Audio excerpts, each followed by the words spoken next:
Hello everyone. In this video, I'll show you how to use GIMP for beginners on a Windows PC. First, open GIMP from the Start menu. When GIMP opens, you'll see the main workspace. The toolbox is on the left, the image area is in the center, and panels such as layers are on the right.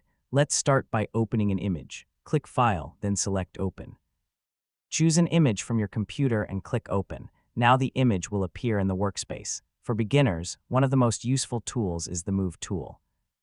You can use it to move selected elements around your image. Next, select the Crop tool. This allows you to remove unwanted areas and keep only the part of the image you need. Now let's add some text.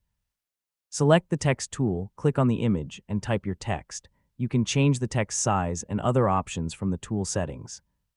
You can also use the Paintbrush tool to draw or make simple marks on your image. Now look at the Layers panel on the right. Layers are very important in GIMP because they allow you to work on different parts of an image separately. You can create a new layer by clicking the New Layer button. You can also hide or delete a layer when needed. If you make a mistake while editing, use Edit, then undo to go back to the previous step. When your editing is finished, you can save your project by clicking File, then Save As. If you want to create a normal image file, select Export As and choose a format such as PNG or JPEG. So for beginners, the main things to learn first are opening images, using the basic tools, adding text, working with layers, undoing changes, and saving or exporting your work.